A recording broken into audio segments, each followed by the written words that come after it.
Hello, magandang umaga po sa inyong lahat. Ayan, nandito na naman ako sa aking luya. Luyang tinanim ko. Mukhang nanliki na siya. Nabiak na yung mga lupa. Bubunutin ko na po siya at magpapalit ako ng panibago. Titingnan ko po kung may may mga mga laman na may laman siya. Tatanggalin ko na po siya, magpapalit po ako ulit dito. Kasi matagal-tagal na rin to 4 na buwan na akong nasa trabaho, tapos bago ako pumasok may tanim. Na to na itanim ko na. Tatanggalin ko po siya, bubunutin ko po siya, tapos magpapalit ako ng panibago. Ayan. Ayan, may laman po siya.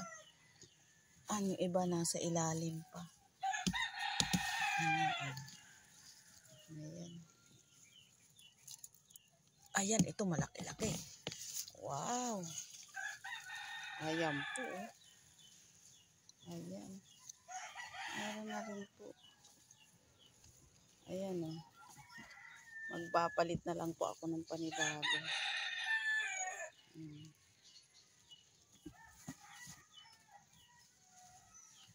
Ay, ito, mayroon pa dito. Ayun. Pwede pong to, pang gamit-gamit. Pang ko. Ayan.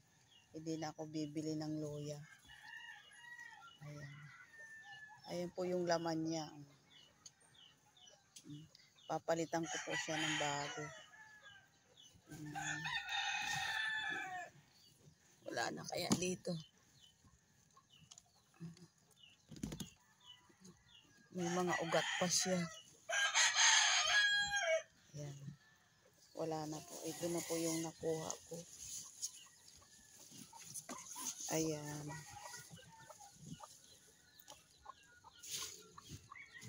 Ito yung tinanim ko noon.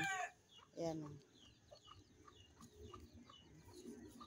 Papalitan ko siya ng bago. Ayan. Salamat. Meron po akong luyang nakuha. Magpapalit na lang po ako uli ng tanim. Tinanggal ko na po siya.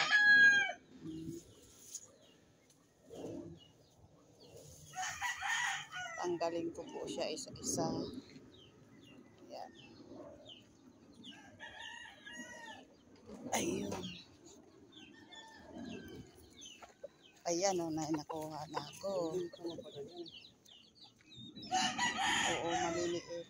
Kasi hindi talaga siya ang dahil sa styro lang nakalagay. Hindi po siya malalaking luya, maliliit.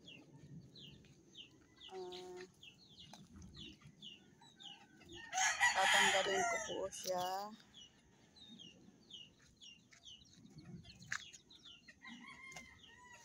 Ayan po. Ito po siya ipatong. Ayan. Ayan po. Ay, salamat. May luya akong panggamit. Magpapanibago po akong tanim. Magtatanim ako ulit. Ayan. Salamat po.